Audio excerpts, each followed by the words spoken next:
नमस्कार दोस्तों, फिर से स्वागत है हमारे YouTube चैनल स्टडी फंडा में। चलिए, आज का जो पिछले सेशन कल का सेशन में जो क्लास लिए थे उसमें बताए थे रिफ्लेक्शन ऑफ लाइट, यानी कि प्रकाश का परावर्तन के बारे में पढ़ाए थे। प्रकाश का परावर्तन के बारे में पढ़ाए थे, उससे रिलेटेड थोड़ा बहुत इतना क्वेश्चन है वो यहाँ पे देखने वाले। तो सबसे पहले देखते हैं ये क्वेश्चन क्या क्या है।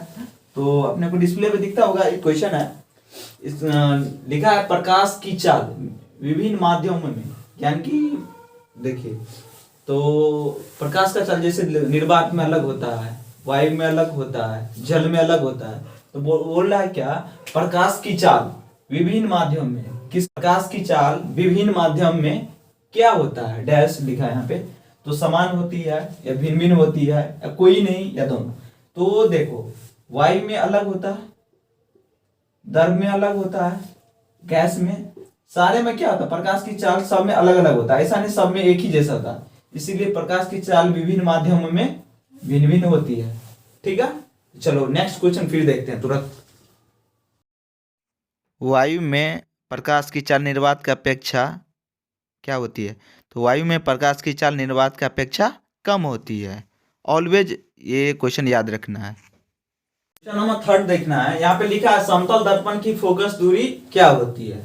ठीक है ना, तो समतल दर्पण की फोकस दूरी क्या होता है भाई, अनंत होता है इसका। समतल दर्पण की फोकस दूरी हमने क्या बोले थे, एक मिरर के, यहाँ पे एक मिरर है, ठीक है ना। इस मिरर के जैसे यहाँ पे अगर कोई बंदा खड़ा है, इस मिरर में यहाँ खड़ा है, तो इसको मिरर के पीछे कहाँ दिखेगा, यहाँ पे दिखेगा।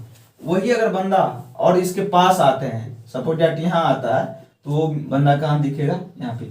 इसीलिए समतल दर्पण का क्या है, फोकस दूरी अनंत होता है। अब कोई फिक्स नहीं है जो इतना ही होगा या इससे ज्यादा होगा। तो समतल दर्पण का फोकस दूरी अनंत होता है, ये अपने को ध्यान रखना है, एग्जाम के लिए प्रॉपर बहुत काम आने वाला ये क्वेश्चन।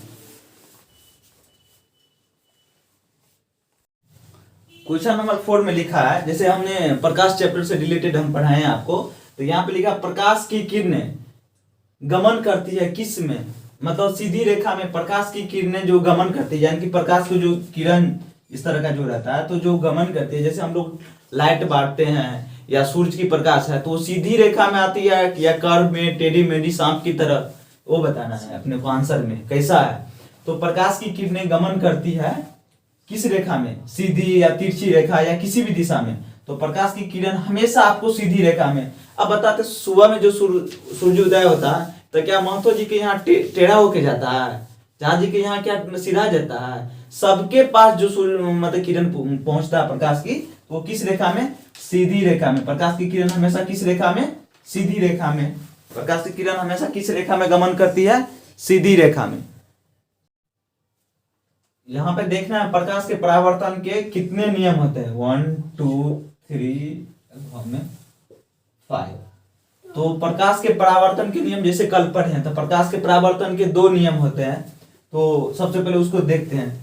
सपोज दैट ये अपने को क्या है, एक कोई भी ऑब्जेक्ट है इस तरह का, इस पे ये किरण, आपतित किरण आती है और इस मिड पॉइंट पर से परावर्तित हो जाते हैं, और ये अपने को अभिलंब हो गया, आप लोग जानते होंगे। तो इससे जो कोण बनता है आपतित किरण, इससे कोण बनता है परावर्तित किरण से जो कोण बनता है आई बोलते हैं। तो आई बराबर हम लोग कल देखे थे, आई बराबर आ, ठीक है, इस तरह का। तो ये बताइए प्रकाश का परावर्तन के कितने नियम, प्रकाश के परावर्तन के 2 नियम।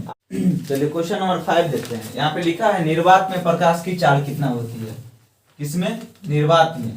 तो निर्वात में प्रकाश की चाल क्या होता है वो देखना है। निर्वात में प्रकाश की चाल कितना होता है, 3 × 10⁸ पर सेकेंड, यानी 3 × 10⁸ मीटर पर सेकेंड। किलोमीटर सेंटीमीटर नहीं होगा, अपने को मीटर पर सेकेंड में होगा। तो 3 × 10⁸ मीटर पर सेकेंड।